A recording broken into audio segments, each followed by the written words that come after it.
Hi everyone, welcome back to my channel. My name is Becca if you're new, and today, right now, is the my start of the Rory Gilmore and Jess Mariano readathon that's being hosted by Kira from her channel Kira Foster and Carolyn from her channel Carolyn Marie Reads. I'm not going to go into detail about the readathon really, except if you don't know who Rory Gilmore or Jess Mariano are, they are two characters from the TV show Gilmore Girls, which is one of my all-time favorite TV shows.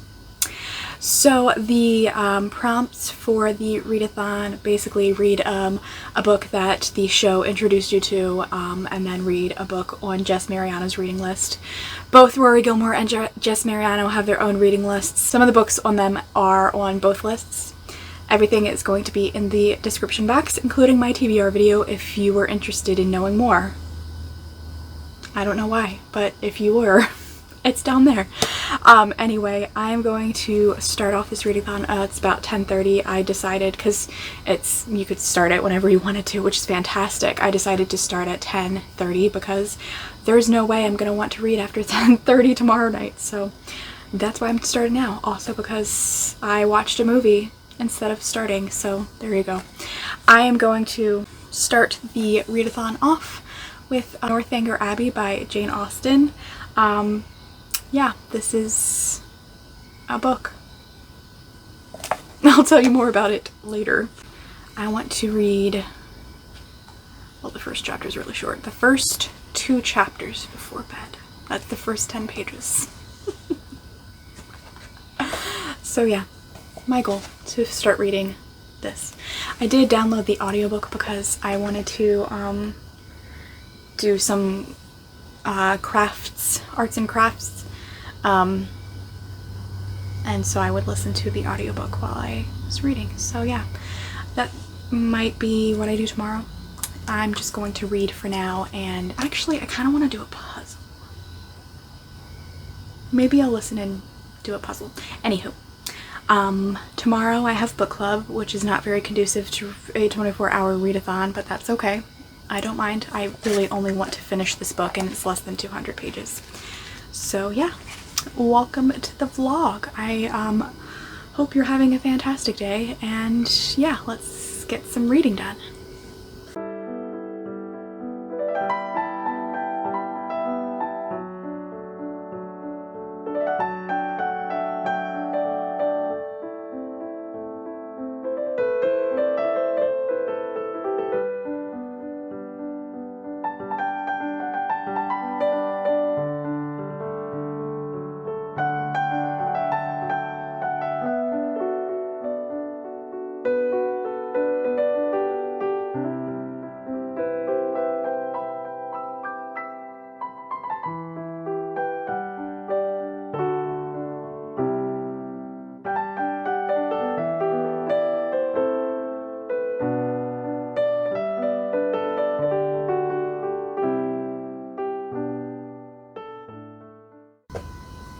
Good morning, happy Saturday. I just updating before I go to book club. I managed to get to chapter 5 last night, and now I have got a bit more of an idea about what this book is about.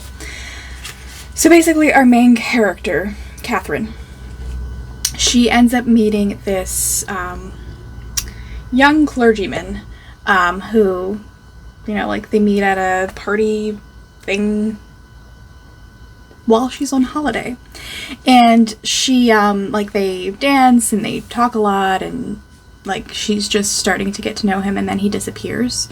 I don't know if disappears is the right word right now, but basically the following day she can't find him. He's like gone. But from the back of the book she ends up running into his father, and his father mistakenly thinks that she's an heiress, even though she's like poor. She's got nothing. So he invites her and like her guardian or whoever to stay at their family's country estate.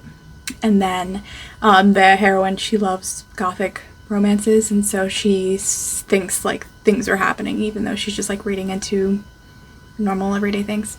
So that's what the book is about, and it does say that it does have a satisfying romantic conclusion, so that's exciting. I so far I'm finding her, what is her name, Miss Thorpe, who's her guardian or her chaperone or whoever, she's so annoying.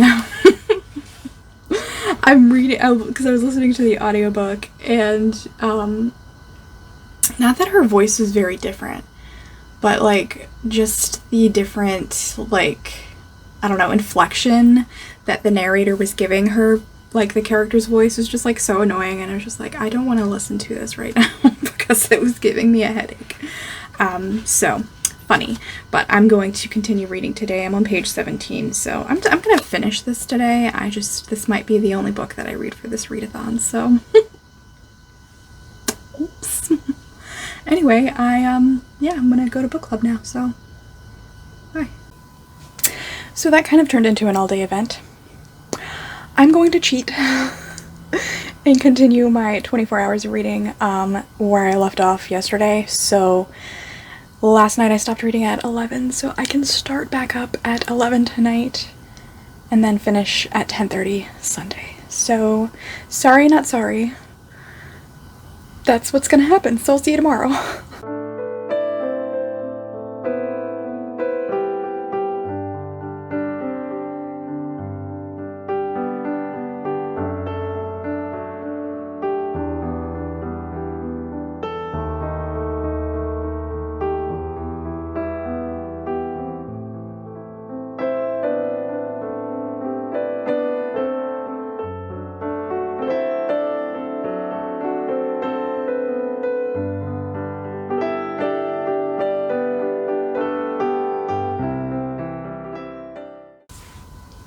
Good morning. It's Sunday because, you know, yesterday. But anyway, I am starting my cheating version of the readathon, and I'm really not far at all. I didn't cheat yesterday, like I didn't read at all, so it's still going to be within 24 hours of reading anyway. She, our main character, Catherine, at this point, she has realized that Henry, who is the hero, is not there, wherever they are, and so she, you know, makes a friend and they do things, and it's the progress of the friendship between Catherine and Isabella was quick as its beginning had been warm, and they passed so rapidly through every gradation of increasing tenderness that there was shortly no fresh proof of it to be given to their friends or themselves. And so this friendship that they have developed, Jane Austen, she's just talking about how it has developed, and how that they even on rainy days they get together just so they can read novels together, which love. And she like goes on this little rant, which I think is so funny, about how, I'm guessing in the time that she's writing this book, that people had started looking down on people who were reading novels. And so she's like ranting about how people who, and I think it's so applicable probably to every time period, about people who are always going to judge you on what you read, no matter what it is. And how she says, there seems almost a general wish of decrying the capacity and undervaluing the labor of the novelist, and of slighting the performances which have only genius, wit, and taste to recommend them. Only some work in which the greatest powers of the mind are displayed, in which the most thorough knowledge of human nature, the happiest delineation of its varieties, the liveliest effusions of wit and humor are conveyed to the world in the best chosen language. So I think it's just like funny that she's like going on this random rant about how like people are being judged for reading novels, and you know, it's very applicable to today, so I thought I would share that because I thought that was really great. Still not very far. Now I've gotten to page 20, so I'm going to keep reading. I'm also going to be listening to the audiobook a little bit today so that I can work on my cross stitch, which I started last night and did not get very far. Do you know what it is just by looking at it? No, I'm sure you don't, and I'm not going to tell you either because it's a gift, so yeah. But yeah, this is what I'm going to be working on today, and I don't think I've ever worked on 18 count Ada cloth, which is the cloth that you use for cross stitching, and it's so tiny, it's hurting my eyeballs, so yeah, that's why I did not make it very far last night, but I'm going to go ahead and keep reading, and hopefully, eventually, in a little bit, I will have gotten a prompt done for this readathon. Over many a quaint and curious volume of forgotten lore, while I nodded, nearly napping. Suddenly, Weird vibe in here. Very very Hi everyone, I'm going to wrap up this vlog 1 week later. I wanted to say that I actually finished this because I did not finish this during a readathon. This is probably the worst I've ever done during a 24-hour readathon, but alas, it was still fun, and I love Gilmore Girls, so I will always participate no matter how much time I do or don't have. So I did finish Northanger Abbey a week after the readathon, but I did finish it, so I'm going to tell you about it. I'm giving this book 3 stars. There were some things that I liked about it, like, I feel like, you know, Jane Austen, she talks to the reader a lot, which I think is super fun, and as far as I can remember, she doesn't do that in her other books, the ones that I've read, so I really liked that, and I thought it was really funny, especially in the beginning, which I told you about, where she's like ranting about people who are judging people for reading novels, but she talks like that throughout the book, and I think that's really fun. I will say, like, story-wise, I mean, this is a really short book, but, like, it's kind of meh. It's not super thrilling or super romantic, or, like, there's not, a ton of commentary on it, enough for it to really stick with me, I think.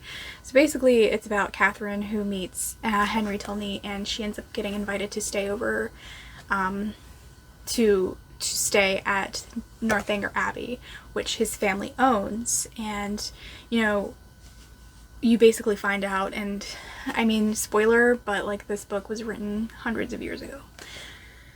You basically find out that Henry's father thinks that Catherine is an heiress and that she has a ton of money, but she doesn't. Her family's super poor, and so he invites her to Northanger Abbey because he wants her to marry his son, Henry, because she's rich and is a suitable wife, but when he finds out that she's not rich, he kicks her out, basically. And they end up getting married anyway, but I just didn't really feel a lot of chemistry between Henry and Catherine, and it's also my complaint with Persuasion, that I feel like I did not get a lot of chemistry, like, between the two main characters at all. I will say that this had a lot to do with family, also in the way that Pride and Prejudice does, because Catherine's brother gets engaged at one point, and the way that Catherine responds to that whole ordeal, it shows how much emphasis that Jane Austen herself places on family, which, I mean, I like that, but, like, and, like, the gothic part of it was kind of fun, where Catherine was, like, looking, like, I think before she ends up at Northanger Abbey, I don't remember which brother. I don't remember if it was Henry or the other brother who was, like, telling her, like, a scary story about the room that she's going to be staying in, and then she starts, like, reading into those types of things, which I think is fun, and kind of like, you know, a play on the gothic romance that were popular at the time. So, I mean, interesting, kind of, and not boring per se. It was kind of just a little bit lackluster for me.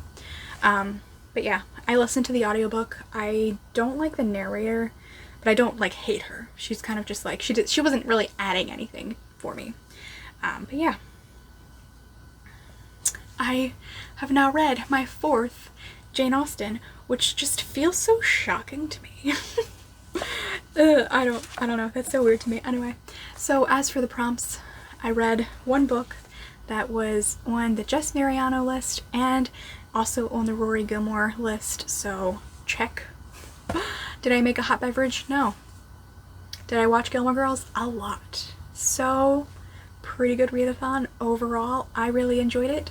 I want to thank Kira and Carolyn for hosting this readathon again, because it is just something that I really enjoy. It's really fun, and I love an excuse to watch Gilmore Girls, you know? So thank you for watching this video. I hope that you liked it. If you participated in the readathon, what did you read? Also, I'm curious if you've, and I'll try to leave a link, and this is going to take a long time, so if you don't want to do this, I completely understand. But how many books have you read on the Rory Gilmore reading list? It'll tell you on the Goodreads list, and I'll put it in the description. I think I'm slowly making my way up. I think the last time I checked it was like 30 something maybe, but man, another check. Which is all in good fun. It's not a competition, it's just fun. So anyway, I will see you in my next video, and I hope you're having a lovely, wonderful day. Bye.